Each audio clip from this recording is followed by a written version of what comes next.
방역 당국이 코로나19 바이러스에 걸려 나은 뒤에 체내에 생기는 항체가 일반인들에게 얼마나 생성됐는지 검사를 하고 있다고 밝혔습니다. 우리 국민의 항체 보유율을 추정할 수 있는 근거가 되기도 할 텐데요. 전문가들이 꾸준히 권고했지만 하지 않던 그 항체 검사를 왜 이제 실시를 하게 됐을까요? 천은미 이대 목동병원 호흡기내과 교수와 자세하게 더 얘기 나눠보겠습니다. 자, 오늘 방역대책본부에서 얘기를 했어요. 코로나19 바이러스 이제 항체 검사를 일반인들을 대상으로 하고 있다. 이게 어떤 검사인가요? 네. 코로나19를 앓고 나서 얼마나 면역이 생겼는지를 이제 검사를 하겠다는 건데요. 우리나라는 매년 국민 건강 영양 조사를 하게 됩니다. 그러니까 일부의 표본을 뽑아서 우리나라의 건강 상태를 체크하는 검사를 하는데 그 검사 중에는 문짐과 함께 혈액 검사를 같이 하거든요. 그 혈액의 일부를 이용을 해서 이제 검사를 하게 하고 그게 한 1,500명 정도 할 거고요. 서울 서남권에서 또한 내원한 환자를 대상으로 한 1,500에서 한 3,000명 조금 넘게 검사를 좀 진행하고 있다고 합니다.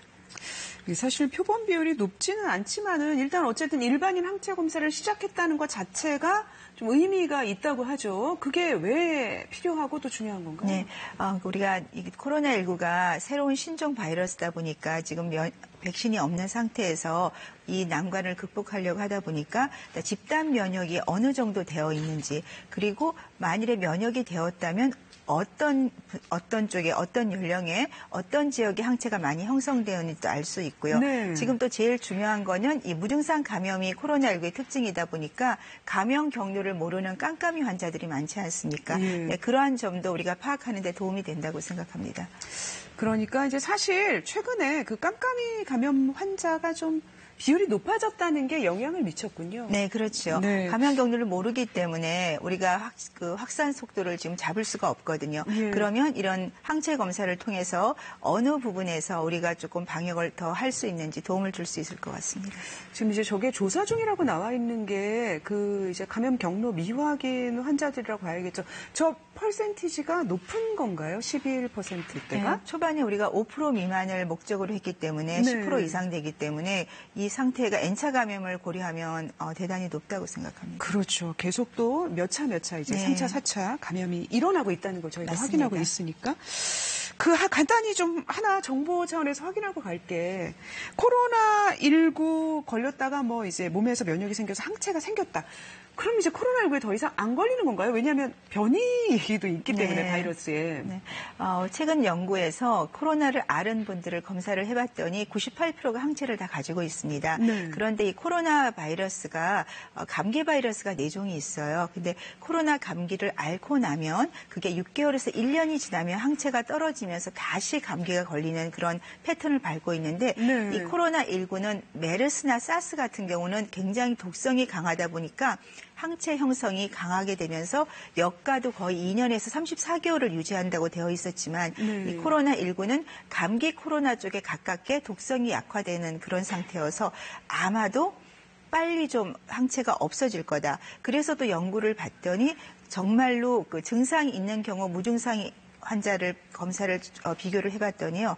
무증상이고 증상이 있는 경우에도 항체가 형성이 돼서 회복기가 되면서 걸린 후에 2, 3개월 후가 되면 항체 역가가 계속 떨어지는 거죠. 아, 그렇군요. 네. 무증상으로 걸렸던 환자들은 상당히 짧은 기간에 항체가 없어질 수 있다는 거예요. 네, 그러니까 증상이 있던 분에 비해서 무증상인 경우에는 중화항체가 2, 3개월 이내에 80%까지 떨어지기 때문에 우리가 코로나19가 걸려서 항체가 생겼다고 하더라도 그 항체 역가가 낮은 경우나 그게 어느 정도 지속하는지를 모르기 때문에 재감염이 안 된다고는 지금 할 수가 없을 것 같습니다. 벌써 처음으로 돌아가면 2, 3개월 이상 지났어요. 그래서 젊은이들이 나 무증상 감염, 난 건강하니까 괜찮아 하지만 금방 항체가 없어질 수 있다라는 걸 또 염두에 둬야 되겠네요. 맞습니다. 그런 분들이.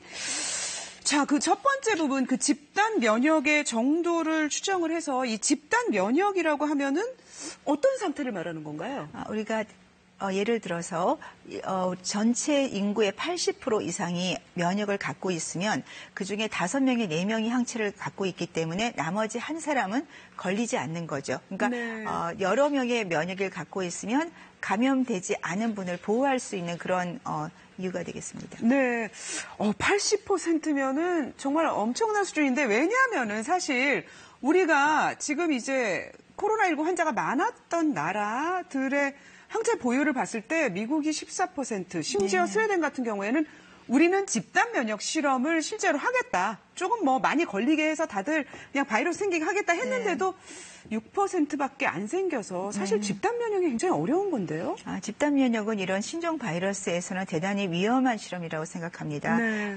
대부분 많은 분들이 사망자를 낸 스웨덴 같은 경우도 6%밖에 안 생겼거든요. 그러니까 당연히 이런 신종 바이러스에 대해서는 우리가 백신을 통해서 면역을 만드는 것이 올바른 방법이라고 생각합니다. 자, 이제 우리나라는 지금 시작했으니까 정확히 어느 정도인지 모르지만 우리나라가 사실은 이제 통제를 세계적으로 잘한 국가이기 때문에 일본 수준 정도다라는 뭐 그런 얘기가 있어요. 네. 그렇다면은 우리는 집단 면역은커녕 백신 나올 때까지 기다려야 되는 그런 상황인 건가요? 네, 집단 면역은 지금으로서는 뭐 거의 불가능하고 해서는 안 될 방법이라 생각하고요. 예. 지금처럼 해온 만큼 우리가 이제 사회적 거리두기나 생활 방역을 잘 지켜야 되는데 이렇게 백신이 우리가 조금 희망적으로 생각하면 좋겠습니다. 연말에는 나올 것 같아요. 아, 그래요? 네, 그래 그때까지만 우리가 조금 지금보다 조금 더 고강도의 좀 생활 방역을 스스로 할 수 있으면 도움이 될 것 같습니다. 네. 그러니까 백신이 좀 다른 것보다 연구를 굉장히 열심히 하고 있기 때문에 더 빨리 나올 수 있다라는 그런 말씀이신데 지금 이제 2차 대유행에 대한 경고가 많이 나오고 있어요. 사실은 외국은 뭐 이미 가을 2차 대유행을 기정사실화하는 그런 전문가들이 많고 우리나라는 어떻습니까? 우리나라는 해외의 영향을 받을 수밖에 없습니다. 국내가 안정이 되더라도 해외 입국자가 있기 때문에 지금 뭐 미주나 브라질, 뭐 유럽도 지금 다시 확진자들이 많이 늘고 있어요. 네. 그분들을 통해서 해외 입국이 되게 되면 당연히 우리나라도 제2차 유행이 올 수밖에 없고 또 이제 독감 시즌하고 겹치기 때문에 더 많은 확진자들이 이제 감별이 안 되는 거죠. 독감 환자하고. 그러다 보면 병상 부족이라든지 의료진의 부족 여러 가지 문제가 올 수 있다고 생각합니다. 앞서 그 얘기를 하셨잖아요. 이제 코로나19 바이러스가 이제 뭐 메르스 같은 그런 치명률이 높은 거에 비해서 이제 좀 금방 사라질 수 있다. 그렇다면은 독감처럼 매년 형태를 바꿔 유행한다든지 이 유행이 주기적으로 반복된다든지 그런 가능성도 있습니까? 네, 그런 우려가 나오고 있습니다. 코로나19 자체가 이렇게 전염력은 강한 대신 독성이 약하면서 변이를 잘 만들고 있습니다. 그러다 보면 우리가 독감 같은 경우도 약간의 변형이 되면서 매년 백신을 맞고 항체 효과도 계속 떨어지죠. 코로나19도 그쪽에 가까울 수 있다. 그래서 아마 6개월에서 1년이면 항체 효과가 떨어지기 때문에 만일에 변이가 생긴다면 매년 백신을 맞아야 될 수도 있다는 그런 일부 우려도 있다고 합니다. 자, 정말 새로운 거니까 지켜봐야 되고 우리는 지치지만은 통제를 잘 해왔으니까 조금 더 생활 속에서 방역을 철저히 하는 수밖에 없지 않나 싶네요. 잘 들었습니다. 고맙습니다. 감사합니다.